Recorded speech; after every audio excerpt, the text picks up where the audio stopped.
Good evening!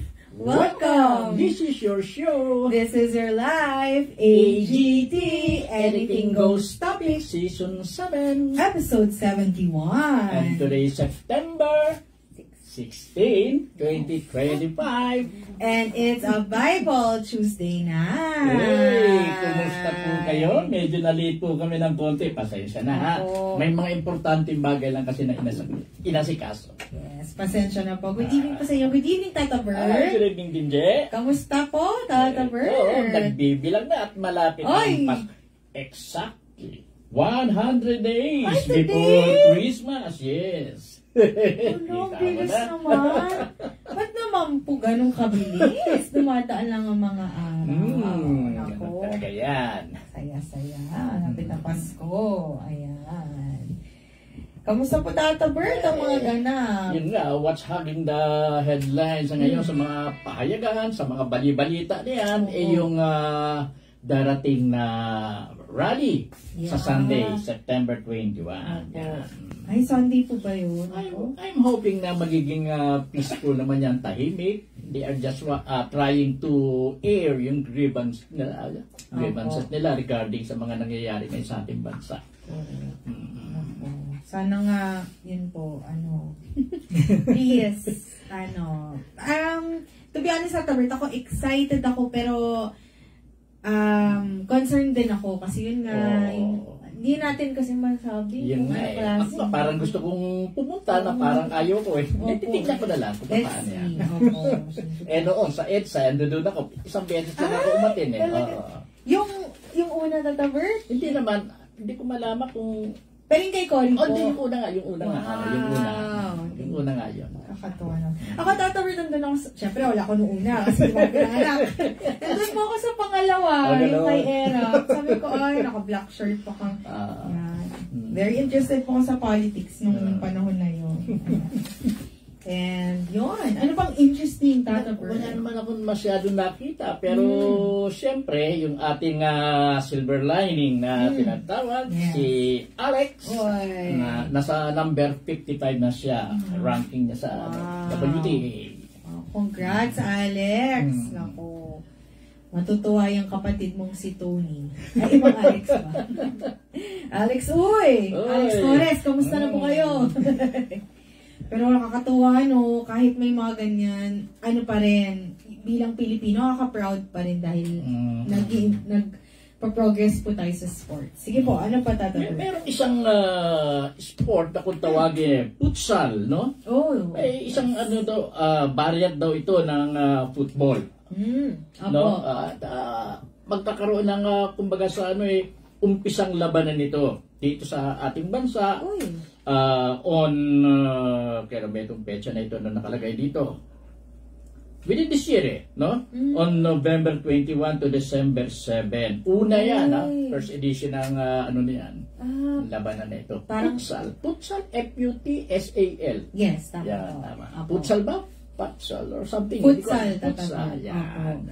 Usually, po yan sa indoor siya na parang soccer na Pero po yung, parang championship, gano'n? Hindi. Magkakaroon pa lang ng parang sort of competition pa lang mag-uumpisa. Nice. 16 teams ata ang maglalaban-laban yan. Tapos, national po yung Tata Bird. Pilipinas lang. Wow. So, marami rin pa ng mga club. Magpaparticipate. Wow. Galing-galing. Naku, parang tayo palang dyan. Unang binyag ng Thank you. Ayan. Sige po, Tata Bird. Wala na rin masyado. Yun nga lang, yung tungkol sa La Nina alert, no? Andyan na halos sumisilip na rin yung La Nina. Ibig sabihin niya na mas labang ata ang tagtubig o yung tag-ulan sa ganyan. At posibleng umabot yan up to February next year. Wala? Yan ang isang problema ng mga ngayon, ng mga farmers ngayon. Especially mag-aanihan na naman tapos panay ang ulan. At yan naman ang sinasamantala ng mga buyers ng palaya, ng mais. Dahil wet yung maaani nila, talagang kinukuripot o tinatawaran ng gusto. So parang pagkakalam ko sa Isabela, 10 pesos and 50 centavos per kilo. Patay, kumbaga sa ano. So parang break-even pa lang ang farmers doon. Naku. Kailan kaya yung valuable naman yung ma-earn nila, Tata Bert? Kaya natatawa na lang ako, nangingiti na lang, kunyari. Pero okay lang yan. Opo. Sana, di ba, maayos lalo ng agriculture. At lalo na si Senator Kiko ang ano dyan, advocate at sana, alam ko yung umpisahan na niya. Ayan, pag-pray din natin sa Isabela para kay Tata Bert. Signal number 1 na ngayon doon. Naku. May ilang mga, dahil kay Mirasol. Si Mirasol pala. Grabe palang, kasi kanina tongtong ako, umaraw. Kaya nakalangoy ako kanina, Tata Bert. Saya ko. Sinulit ko talaga, tagal ko sa tubig, kaya sakit ang katawan ko. Pero, parang nung hapon na, pasukan na ng sampay. Nakasampay sa kahit saglit. Ayan, ako po. Ako, Tata Bert, may trending ngayon Though, maganda to kasi warning sa... Hindi ko nababanggitin ko anong bangko, pero may vlogger po na nag-complain. Na-hack ang 189,000 niya. 184, 189. Tapos, nakita na lang yung online, hindi ka sabi, yung online banking niya, 98 pesos na lang. Inipon niya yun kasi magsa-surgery yung anak niya sa linggo. And doon nag-complain siya, itong customer service, sana gawa niyo naman po ng paraan agad-agad. Kasi hindi naman biro yung pinaghirapan niya yung ipunin. Hindi lang po yan, ang dami na po ninyong customers dati pa na nahahack. So it means ang poor ng security system nyo, ang dali mahack. Unless inside job. Sa totoo lang, wala akong tiwala sa banking system natin ngayon. Grabe. Tata Bert, wala akong tiwala. Doon pa yan, yung bangkong yan ang kwento. Grabe. Sorry to say that, pero yun talaga yun eh. Marami ng reklamo. Marami ng reklamo talaga. Kaya to be honest ako, hindi ako makareklamo kasi pagdating ng sweldo, wash out agad yun, hindi nyo mahahack. Pero I mean, kidding aside, di ba? Kawawa naman yung mga taong they trust your service. Totoo. They put your money in your business. Kaya ako din, Tata Bert, parang at some point, di talaga ako fan ng bangko. Kasi, sila yung kumikita kahit nag-earn ka ng, gusto ko naman, yearly. Wala nga halos interest eh. Wala. 0.03, 0.05. Wala nga halos interest. Babawasan pa. Wala. Babawas pa talaga. Talagang happy na po ako sa manual na ipon na nandun lang, nakatago. No? Ay, naku po. Sana po ayusin nyo. Yan ang isang nakakalungkot na bagay tungkol sa banking. Ay, pag ano ba, Tata Bert, since hacking siya, mababalik ba yung pera agad-agad or investigation pa siya? May investigasyon pa yan, siyempre. Doon nagkakaroon ng delay, paano man. Yan. So, double ingat po, lalo na yung minsan, hindi naman natin may iwasan. Siyempre, baka may importanteng tawag, walang pangalan, hindi nakasave. Pero kung ako po, kung importante yan, magte-text naman yan pagkatapos. So, huwag nyo na sagutin. Sorry nga pala, no? Minsan may mga tumatawag sa akin na hindi ko kilala. Numero lang ang lumalabas. Sorry po na hindi ko sinasagot. Pasensya na, pinapauna ko na po ang paghingi ko ng pasensya sa inyo. Opo. Kung mag-text na lang po kayo kay Tata Bert. O kaya, mag-send mo na ng message na siya yun, then natatawag siya. Opo. Yan, pwede. Opo. Pero yung tatawag na lang kayo ng hindi nakarehistro. May... Ang name nyo sa akin, sorry po, talagang hindi ko sasagutin. Best way po talaga, messenger. Kasi may picture ka, may pangalan ka, at kilala ka naman ni Tata Bert. Pero yun, tama po yun. So, yun po, kasi... Kasi senior, ganyan ang ano eh. Opo. Hindi talaga siya sumasagot pag ano. Kasi hindi mo alam, pag sagot mo, may ta-transfer na sila. Ay, naku, pakatakot. So, double ingat po. Good evening po kay Kuya Joseph. Hello. Hi, Joseph. Hi. Ate Nara. Miss Jos Caliano del Mundo. Aba, si Senior Pedro is watching. And Mamita, Tita Helen, Tita Belen, Miss Linda, fresh from the other room. Hello. Tita Belen, Ate Irene, and Lola Judy. Yes. Our avid fans ang palagi nanonood. Anyway po, ano na po pala kami? Jeremiah. Jeremiah na tayo. Jeremias. Jeremias. Jeremias. Iba-iba nga po ang ayan. So, start na po ba tayo, Tata Bert? Pwede. Bigyan ko muna sila ng background tungkol sa... Si Jeremias or Jeremiah po pala ay isa pong magaling na propeta, no? Siya mismo ang pinili ng Diyos para sa tagapaghatid ng balita niya para sa mga tao. Yan po si Jeremiah. At sa pagiging propeta niya, bali tatlo o apat na hari ng Israel ang kanyang naserbisyohan nung panahon niya na yun.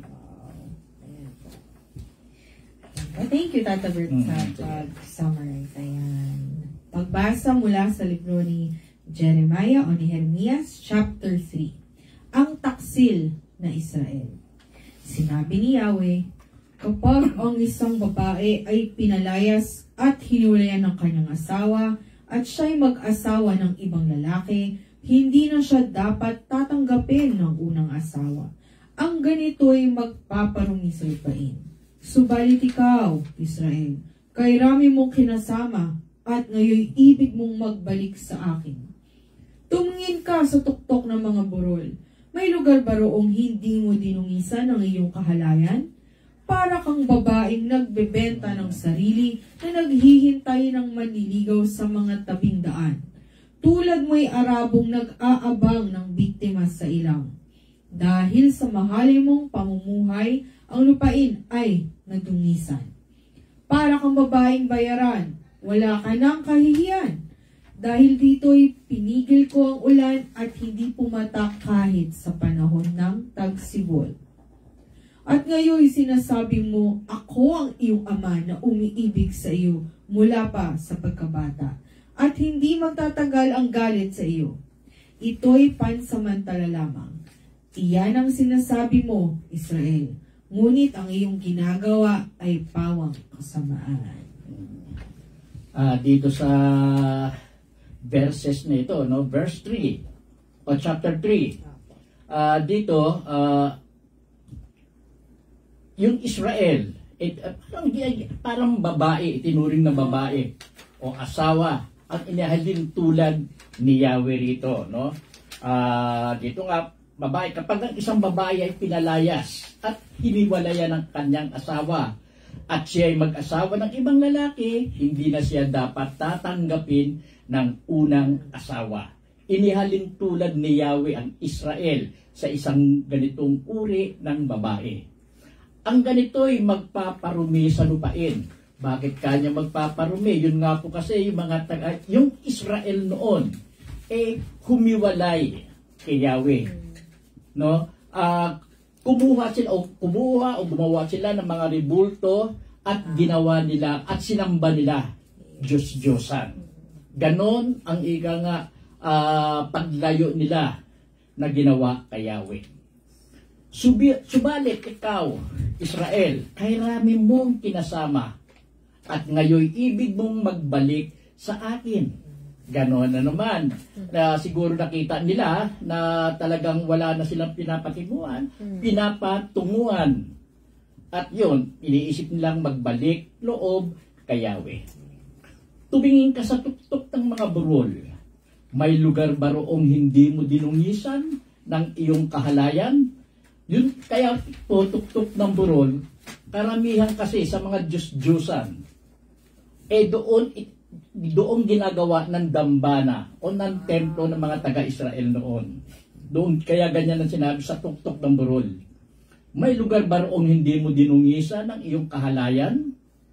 Kita mo salitang ginagamit ni Yahweh, no? Kahalayan. Para kang babaeng nagbebenta ng sarili na naghihintay ng manliligaw sa mga tabing daan. Tulad mo'y Arabong nag-aabang ng biktima sa ilang. Dahil sa mahalay mong pamumuhay, ang lupain ay nadungisan. Inihalin tulad ni Yahweh sa isang babaeng bayaran, sa isang babaeng patutot ang Israel. Dahil nga sa ginawa niyang paglayo kay Yahweh at pagsamba sa ibang Diyos-Diyosen. Para kang babaeng bayaran, na wala ka ng kahihiyan. Dahil dito'y pinigil ko ang ulan at hindi pumatak kahit sa panahon ng tagsibol. At ngayon sinasabi ko mong ako ang iyong ama na umiibig sa iyo mula pa sa pagkabata at hindi magtatagal ang galit sa iyo. Ito'y pansamantala lamang. Iyan ang sinasabi mo, Israel, ngunit ang iyong ginagawa ay pawang kasamaan. Yung nga dito, alam naman ng mga taga-Israel na nandiyan lang sa kanila si Yahweh. Hindi sila mapapabayaan ni Yahweh despite the fact na humiwalay sila, gumawa ng kasamaan. Alam nila yan eh. Pero ganun pa rin talaga. Masama pa rin ang loob ni Yahweh sa kanilang paglayo sa kanya bilang kanilang Diyos. Kumbaga Tata Bert, parang taken for granted. Yun. Totoo. Ganun na nangyari. Parang sinasabi mo dyan, kinikilala niyo kung ama, pero patuloy naman kayo sa paggawa niyo. Paano siya manila? Thank you, Tata Bert. Tuloy na po natin sa verse 6. Isang panawagan upang magsisi. Noong panahon ni Haring Hosea, sinabi sa akin ni Yahweh, nakita mo ba ang ginawa ng taksil na Israel?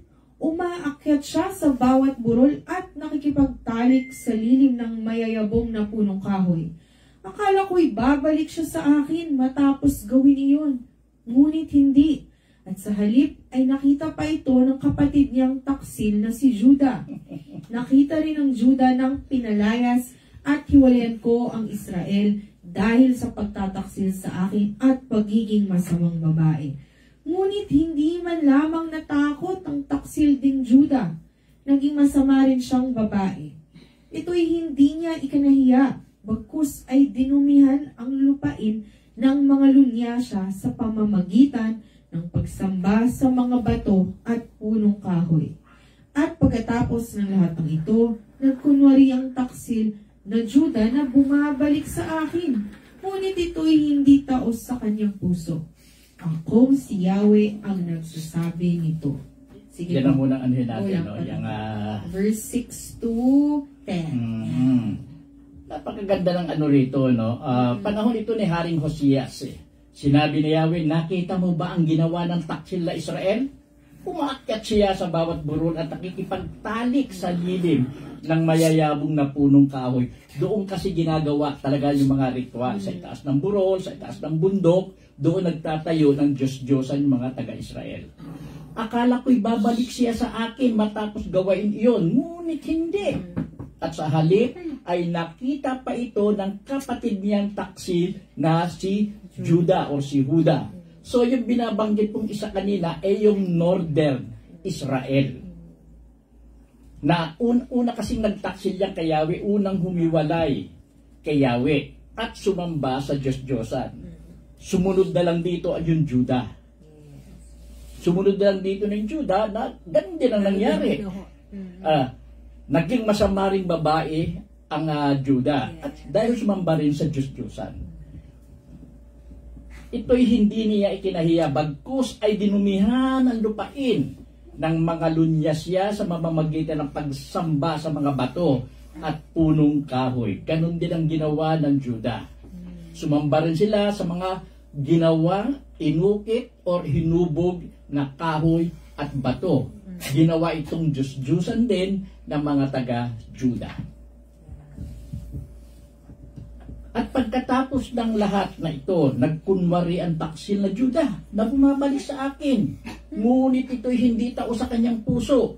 Akong si Yahweh ang nagsasabi nito. Kita mo, no? Humihiwalay din ang Juda. Pero kunyari, nagbabalik loob kay Yahweh. Pero alam naman ni Yahweh, siyempre, ang katotohanan.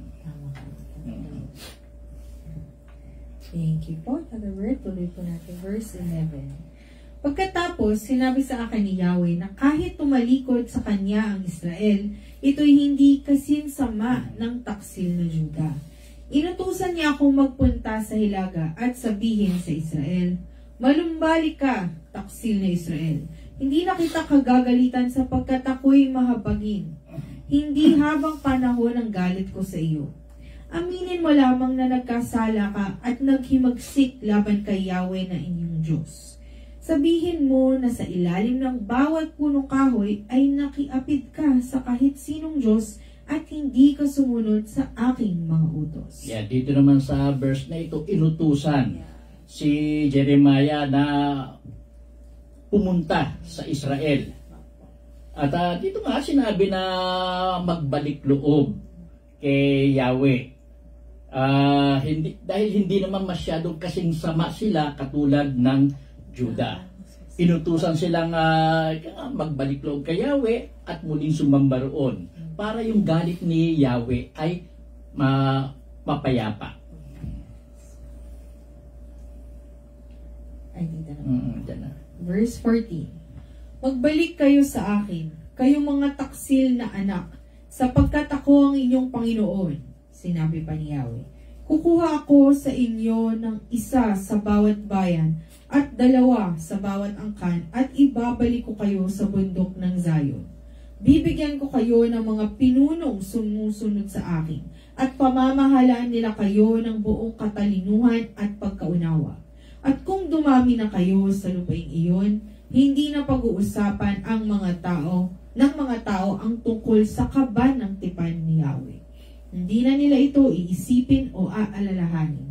Hindi na rin nila ito kakailanganin o gagawa ng isa pa. Sa araw na iyon, ang Jerusalem ay tatawaging luklukan ni Yahweh. Lahat ng bansay magkakatipon doon upang sambahin ako. Hindi na nila gagawin ang kasamaang kanilang gustong gawin. Magkakaisa ang Israel at ang Judah, magkasama silang babalik mula sa hilaga at maninirahan sa lupaing ibinigay ko sa inyong mga magulang upang maging kanila magpakailanman. Yan po ang pinasasabi ni Yahweh kaya Jeremiah. Magbalik kayo sa akin, kayong mga taksil na anak, sapagkat ako ang inyong Panginoon. Yan ang pasabi ni Yahweh. Kukuha ako sa inyo ng isa sa bawat bayan at dalawa sa bawat angkan at ibabalik ko kayo sa bundok ng Zion. Bibigyan ko kayo ng mga pinunong sumusunod sa akin at pamamahalaan nila kayo ng buong katalinuhan at pagkaunawa. At kung dumami na kayo sa lupang iyon, hindi na pag-uusapan ng mga tao ang tungkol sa kaban ng tipan. Dito ay inaamuki talaga. Sinasabihan talaga rin ni Jeremiah mga taga-Israel na magbalik loob kay Yahweh. Dahil pag nangyari iyon, muli silang nagsama-sama na pipili ng magagaling na mamumuno sa kanila para maging maganda na ang takbo ng kaharian ng Israel. At kung dumami na kayo sa lupaing iyon, hindi na pag-uusapan ng mga tao ang tungkol sa kaban ng tipan ni Yahweh. Bakit ganoon? Ang kaban ng tipan kasi ay simbolo ng covenant ng mga taga-Israel kay Yahweh. So hindi na kailangan yun dahil nagkakasundo na. Yun ang ibig sabihin. Hindi na kailangan kaban ng tipan, hindi na pagkikwentuhan yun eh. Dahil nagkaayos na sila, ibinalik na nila ang kanilang pagtangkilik at pagsamba kay Yahweh. So hindi na nila dapat pag-usapan pa kung ano yung tungkol sa kaban ng tipan. Hindi na nila ito iisipin o aalalahanin. Hindi na rin nila ito kakailanganin o gagawa ng isa pa. Dahil maayos na sila. Sa araw na iyon, ang Jerusalem ay tatawaging luklukan ni Yahweh. Lahat ng bansay magkakatipon doon upang sambahin. Yan ang kumbaga sa vision na ipinapakita. Magkakaisa ang Israel at ang Judah. Magkasama silang babalik mula sa hilaga at maninirahan sa lupaing ibinigay sa inyong mga magulang upang maging kanilang magpakailanman. Ang problema, hindi po nangyari yan. Yan saan ang gustong mangyari ni Yahweh na pinapasabi niya kay Jeremiah sa mga taga-Israel, pero hindi nangyari. Bakit kanyo? Yung Northern Israel o yung Israel, sinakop ng Assyria. At yung mga mga Israelita na ito, kinuha rin as captive ng Assyria, dinala sa kanila. At yung iba nagkawatak-watak. kumalat na sila sa buong mundo. At yun nga po, yung lagi natin sinasabi na diaspora. Samantalang ang Juda naman, sa Juda, sinakop din to ng ibang bansa. At yun naman ang Babylonia. Kaya hindi nagkaroon ng pagsasamang muli ng Israel at Juda o ng Northern Israel at Southern Israel. Ganun po yun. Thank you, Tata Bern. Gets ko. Tanong ko nga rin po kanina yun eh. Ayun dyan sa Kabanang-Tipano. Galing. Hindi na kailangan yung dahil nagkasama na sila, nagkaayos na yan. Tuloy po natin verse 19. Sumamba sa Diyos-Diyosa ng Israel. Sinabi ni Yahweh, itinuring kitang anak, Israel, at binigyan ng lupaing pinakamainam sa lahat, sapagkat inakala kong kikilalanin mo akong ama, at hindi ka natatalikod sa akin. Ngunit gaya ng taksil na asawa, iniwan mo ako. Hindi ka naging tapat sa akin. May narinig na ingay. May narinig na ingay sa mga kaburulan. Nananangis ang mga taga-Israel dahil sa mabigat nilang kasalanan. At kinalimutan nila si Yahweh na kanilang Diyos. Manumbalik kayo, mga anak na taksil, sabi ni Yahweh. Pinapatawad ko na kayo sa inyong mga kasalanan. Sabihin ninyo, oo, lalapit na kami sapagkat si Yahweh ang aming Diyos. Walang naitulong sa amin ang mga Diyos-Diyos ang sinasamba namin sa kaburulan. Si Yahweh lamang na aming Diyos ang tunay na kaligtasan ng Israel. Dahil sa aming pagsamba kay Baal, nawala sa amin ang lahat ng bagay na pinaghirapan ng aming mga magulang mula pa noong una, ang aming mga anak, mga hayop, at mga kawan. Dapat kaming manliit sa kahiyan, sapagkat kami nagkasala kay Yahweh. Kami at ang aming mga magulang. Mula sa pagkabata hanggang ngayon, hindi namin sinunod ang tinig ni Yahweh na aming Diyos. Ito po ang salita ng Diyos. Salamat sa Diyos. At dito nga sinabihan ni Yahweh ang mga taga-Israel na itinuring niyang anak ang mga taga-Israel. Pero sa ginawa nila na paglayo kay Yahweh, siyempre, ano itong pa rin yung pagmamahal talaga ni Yahweh sa kanila? Pero kinakailangan dumaan sa pagpapahirap din para matauhan ng Israel talaga.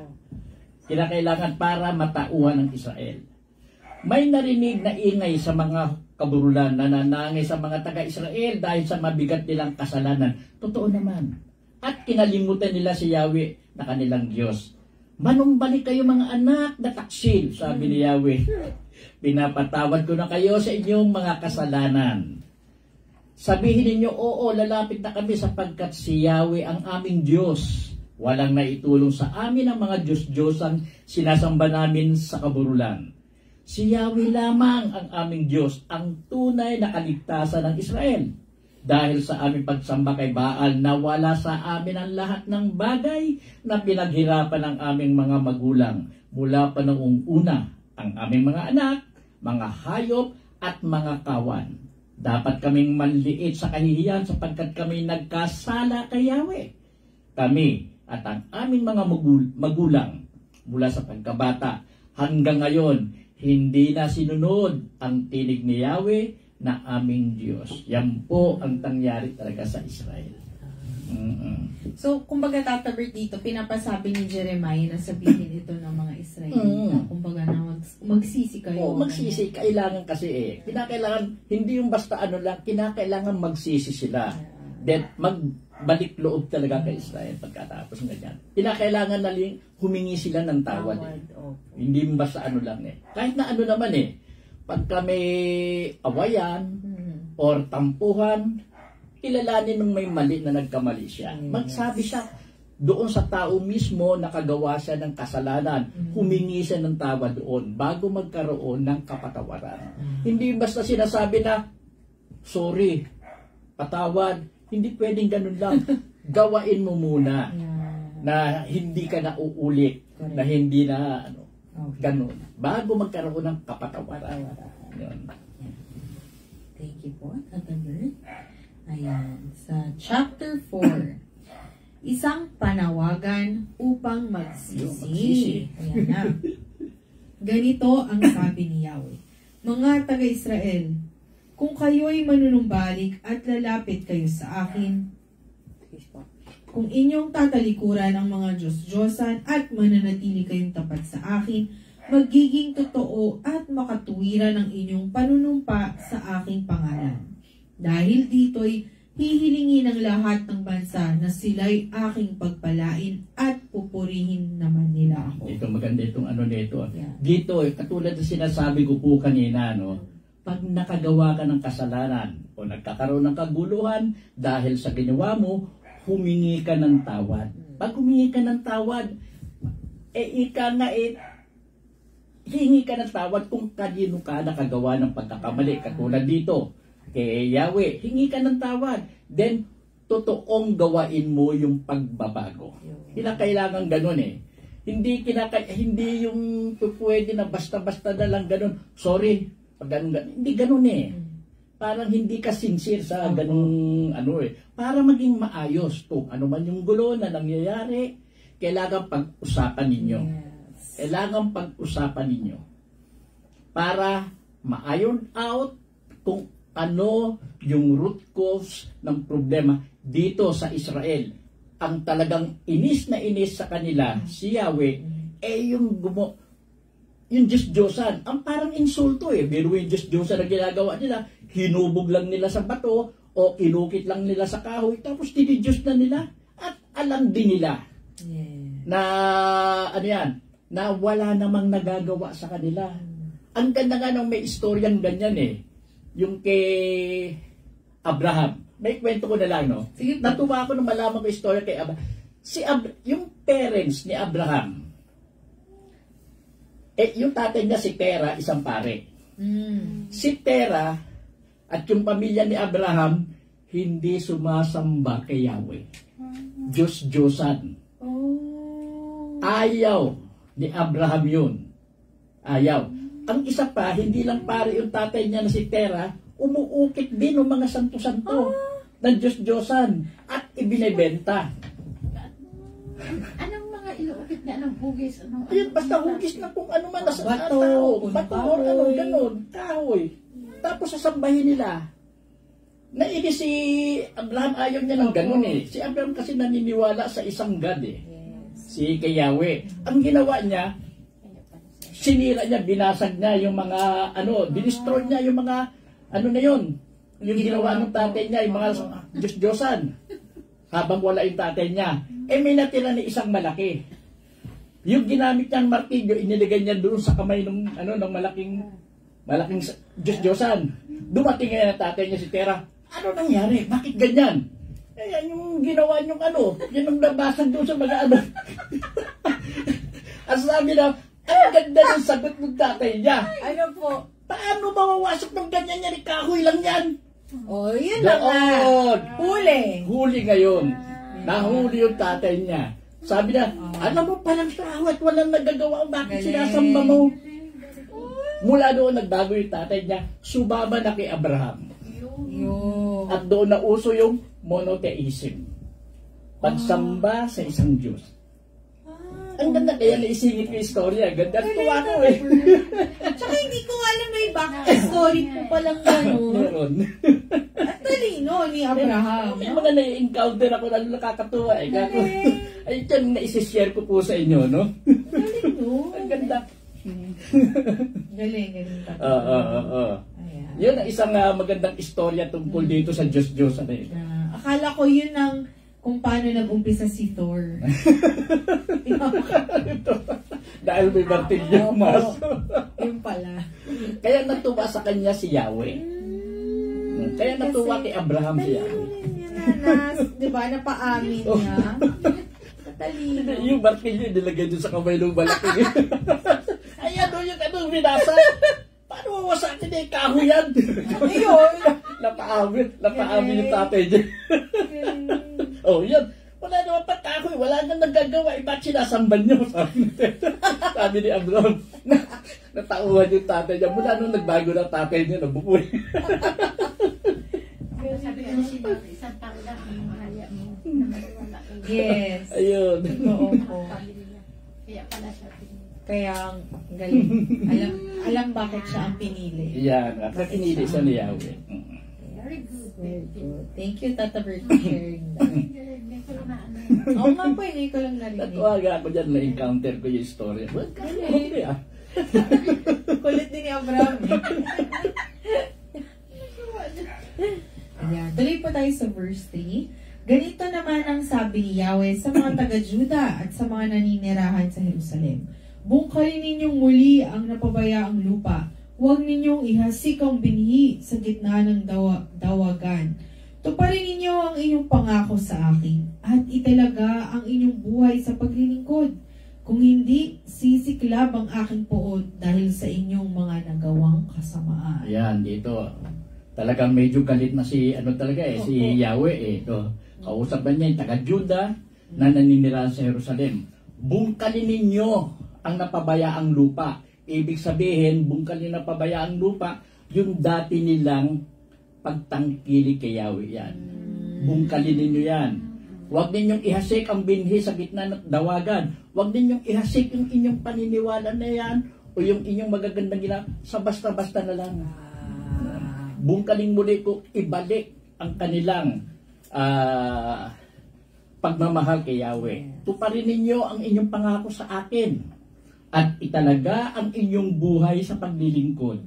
Kung hindi, sisiklab ang aking puot dahil sa inyong mga nagawang kasamaan.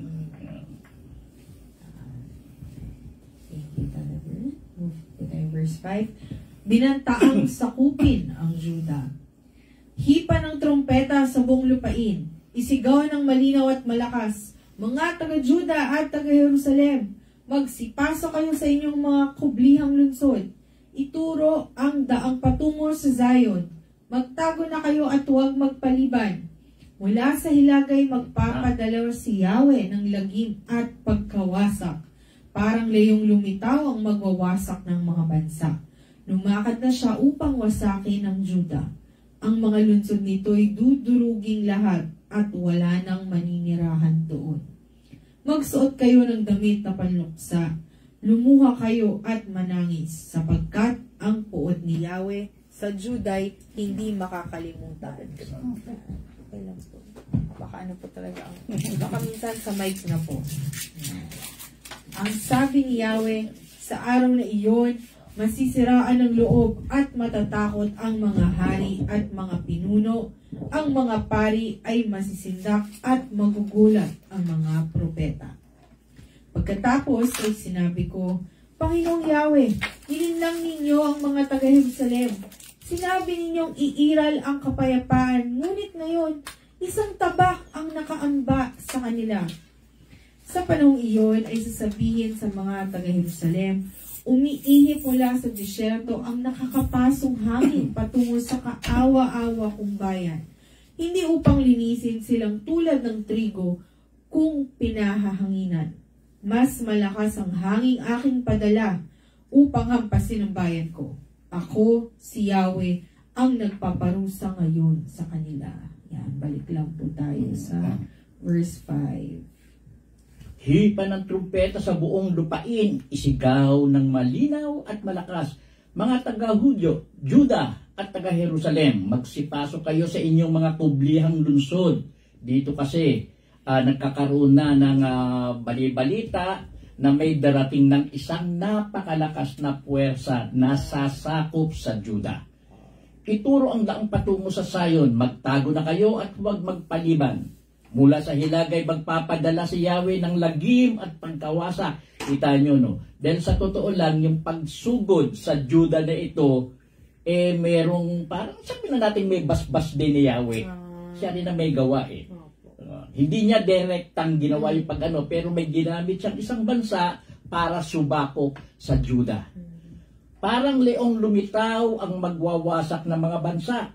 Lumakad na siya upang wasakin ang Juda. Ang mga lungsod dito'y duduruging lahat at wala nang maninirahan doon. Magsuot kayo ng damit na panluksa. Grabe ang pagkawasak na mangyayari sa Juda. pati sa Jerusalem, pati yung templo. Grabe, ang talagang kumbaga sa wasak na wasak talaga yan. Kaya yung pinagsusuot-sulan ng panluksa, lumuha kayo at manangis. Sapagkat ang pot ni Yahweh sa Judah ay hindi makakalimutan. Ang sabi ni Yahweh sa araw na iyon, masisiraan ng loob at matatakot ang mga hari at mga pinuno. Ang mga pari ay masisindak at magugulat ang mga propeta. Pagkatapos ay sinabi ko, Panginoong Yahweh, ang nagsalita dito si Jeremiah, Panginoong Yahweh, nilinlang ninyo ang mga taga-Jerusalem. Sinabi ninyong iira ng kapayapaan, ngunit ngayon, isang tabak ang nakaamba sa kanila. Totoo naman na iiral ang kapayapaan. Ang problema, hindi nagbalik loob ang mga taga-Israel kay Yahweh. Hindi naman po pwede na nilalapastangan mo na si Yahweh, kumbaga sa sinisiraan mo na si Yahweh, tapos tutulungan ka pa rin. Hindi naman ganoon. Sa panahong iyon ay sasabihin sa mga taga-Jerusalem, umiihip mula sa disyerto ang nakakapasong hangin patungo sa kaawa-awa kong bayan. Hindi upang linisin silang tulad ng trigo kung pinahahanginan. Mas malakas ang hangin aking padala upang hampasin ang bayan ko. Ako si Yahweh ang nagpaparusa ngayon sa kanila. Yan. Si Yahweh ang nagpaparusa sa kanila dahil siya rin ang may sulsul doon sa isang bansa na yon para sakupin ang Juda. Para matuto ang Juda. Kinakailangan kasi minsan kamay na bakal para tumino. Dahil kung hindi niya gagawain yon, hindi matututo ng gusto ang Juda. Actually, yung mga pangyayari ngayon ay bahagi ng divine plan ni Yahweh. Yes. Thank you, Dr. Yan, verse 13. Napaligiran ng mga kaaway ang Juda. Masdan ninyo, dumarating na parang mga ulap ang kaaway. Parang ipo-ipo ang kanilang mga karwahing pandigma. Mabilis pa sa agil ng kanilang mga kabayo. Matatalo tayo. Ito na ang ating wakas. Talikdan mo na, Jerusalem, ang iyong mga kasalanan upang maligtas ka. Hanggang kailan ka mag-iisip ng masama? Yan, bakit ganyan? Talikdan mo na, biro mo, may nangyayari ng pagsugod, may nangyayari ng anong ganyan sinasakot na sila, ayaw pa rin magbago ng isip ng mga taga-Israel. Ganun katigas. Kahit na nga nung dinala sila doon sa Babylonia, kahit nang dinala sila, hindi pa rin sila nagbabago. It took almost 70 years bago sila nagbago ng kaisipan. Bago sila nagbalik loob kay Yahweh. Ganun katagal. Ganun ka-stubborn ang mga taga-Israel na yan. Mga taga-Juda.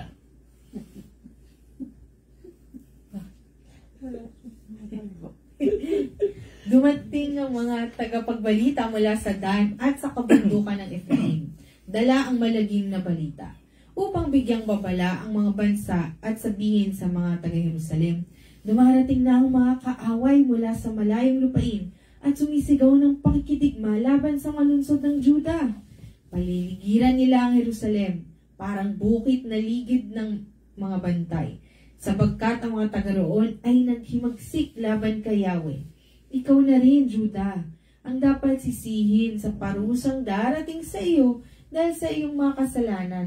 Tatagos sa iyong buong katawan ang paghihirap. Kita mo yan, no? Meron nang nagpahatid ng mensahe galing sa lahi ng Dan at Ephraim. Dalawa yan sa tribu ng Israel, Dan at Ephraim. May nanggaling ng sugo na may darating na malakas na puwersa para sakupin ang Juda. Ibig sabihin, medyo binabagal-bagalan pa nga yung pangyayari nga. Binibigyan ng pagkakataon ang Jerusalem na balik loob. Pero matigas pa rin ang urong taga-Israel. Hindi nila ginawa. Binibigyan pa rin ng pagkakataon na magbalik loob kay Yahweh.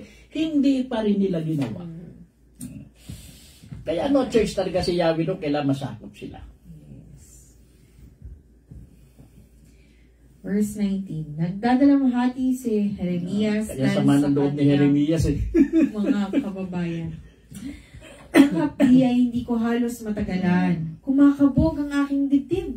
Hindi ako mapalagay. Naririnig ko ang tunog ng mga trompeta at ang sigaw ng digmaan. Sunod-sunod ang mga kapahamakang dumarating sa bayan. Bigla na lamang bumabagsak ang aming mga tolda at napupunit ang mga tabing. Hanggang kailan magtatagal ang paglalaban at maririnig ang tunog ng mga trompeta? At sinabi ni Yahweh, napakahangal ng aking bayan. Hindi nila ako nakikilala. Tulad nila yung mga batang wala pang pangunawa. Sanay sila sa paggawa ng masama, ngunit bigo sa paggawa ng mabuti. Ganyang katigas ang ulo talaga ng mga taga-Israel. Andiyan na yung pagbabanta, andiyan na yung talagang susugurin na sila ng isang napakalakas na puwersa. Ayaw pa rin nilang magbago. Ayaw pa rin nilang magbalik loob kay Yahweh. Kaya nagdadalamhati si Jeremias, ang sama ng loob niya sa kanyang mga kababayan. Bakit ganyan? Ayaw pakinggan Andiyan na nga yung mensahe, andiyan na yung mga ipinapakita sila kung ano mangyayari. Ayaw pa rin magbago. Okay na po ito. Ang pangitain ni Jeremias tungkol sa darating na pagkawasak.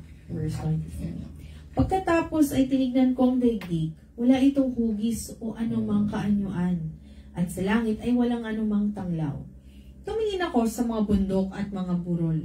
Ang mga ito'y nayayanig dahil sa lindol. Wala akong makitang tao, wala kahit isa. Pati mga ibon ay nagliparan na. Ang masaganang lupain ay naging desyerto. Wasak ang mga lungsod nito dahil sa matinding puot ng Diyos. Sinabi ni Yahweh, masasalanta ang buong lupain, ngunit hindi ko lubusang wawasakin. Kita mo, no? Talagang grabe ang pagkawasak na mangyayari sa Juda. Pero grabe man, magtitira pa rin. Magtitira pa rin para ika nga hindi wasak na wasak ng gusto. Magluluksan ang salibutan, magdidilim ang kalangitan. Sinabi ni Yahweh ang ganito, at ang isip niya hindi magbabago. Nakapagpasya na siya, at hindi na magbabago pa. Sa yabag ng mga ngabayo at mamamana, magtatakbuhan ang lahat. Ang ilan ay magtatago sa gubat, ang iba na may sa kabatuhan aakyat. Lilisanin ng lahat ang kabayanan at walang matitira isa man. Jerusalem, ikaw ay hinatulan na. Bakit nakadamit ka pa ng matingkad na pula? Ano't nagsusot ka pa ng mga alahas at mga mata mo'y may pintang pampaganda? Pagpapaganda mo'y wala ng saysay. Itinakwil ka na ng iyong mga kasintahan at bala ka pa nilang patayin. Narinig ko ang daing, gaya ng babaeng malapit ng mga anak. Ito ang taghoy ng naghihingalong Jerusalem, na nakadipa ang mga kamay.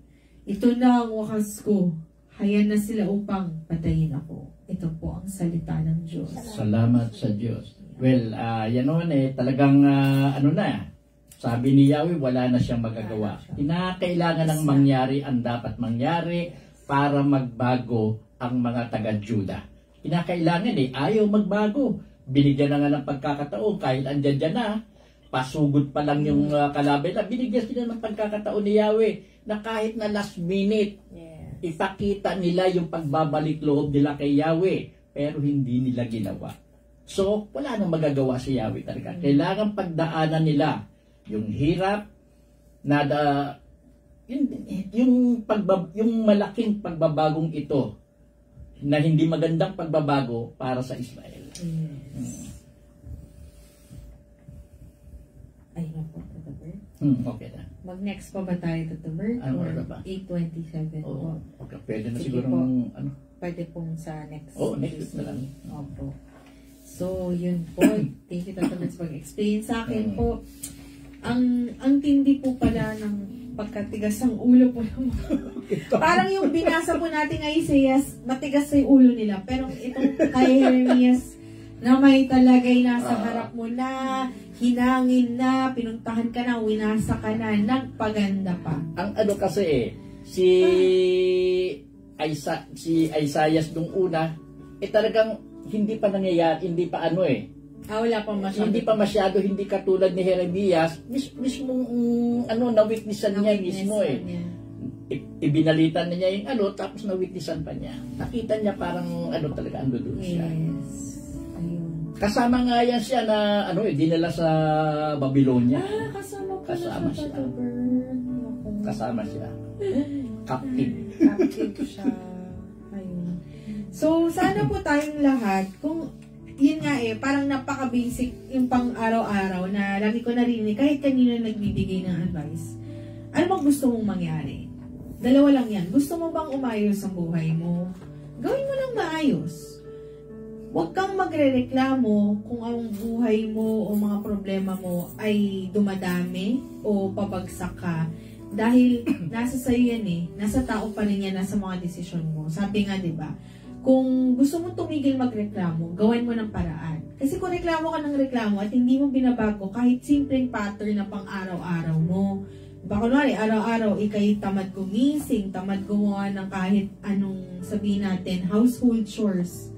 Tapos magre-reklamo ka na, bakit parang walang nangyayari sa buhay ko? Yun, yung mga ganong simpleng bagay. Actually, mga pampagising po ng Diyos sa atin yun. Tulad ng pampagising ni Yahweh sa mga Israelita nung panahon na to na sinabi ni Jeremias. Pero, yun nga kung, di ba, nagkakagulo na, magpapaganda ka pa, at ano, well, nasa tao po talaga ang pagbabago. Yun lang ang Tata-Bert. Ang isang tao, no, alam naman niya kung nagkamali siya kung nakagawa siya ng pagkakamali. And then gusto niyang mabago yung sitwasyon o kondisyon niya. Ang kinakailangan lang po, humingi ng tawad sa Diyos. Yan ay kung nagkamali ka sa Diyos. Kung nagkamali ka, ilagay natin sa pagkakamaling nagawa mo sa tao. Humingi ka rin ng para maging maayos yung relasyon. Para yung naputol na ugnayan, yung hindi pagkakaunawaan ay mabalik sa maayos na sitwasyon. Kinakailangan magkaroon ng paghingi ng tawad. Yung paghingi ng tawad na iyan ang magsisilbing magbabalik sa muling ikaaayos ng isang sitwasyon. Huwag po nating pairalin sa ating isip yung pusok o yung pagmamalaki. Huwag po ganun. May mga dapat kasi magbabang loob din tayo. Kung ang ninanais natin ay magkaroon ng pagsasaayos.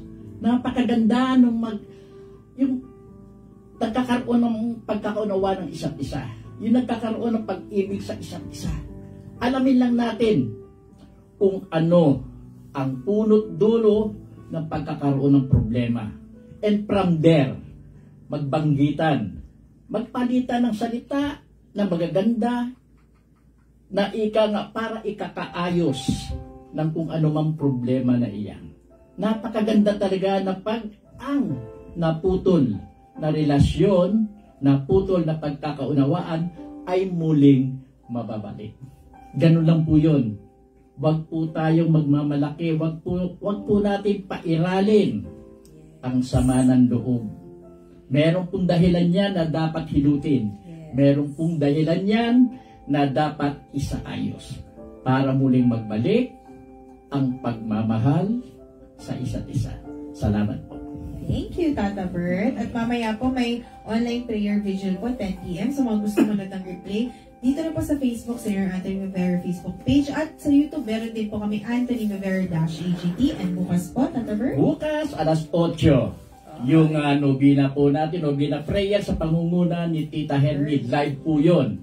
And then, yung lecture po noong nakaraang Sabado, magkakaroon po ng pag-uulitan bukas at may slight na pagbabago. Maganda po yan, maganda po yan. At marami tayong mapupulot sa mga babanggitin ko po doon. Salamat po. Thank you, Tata Bert. Ay, gusto namin yan. May dagdag. Thank you po for watching. God bless po. God bless.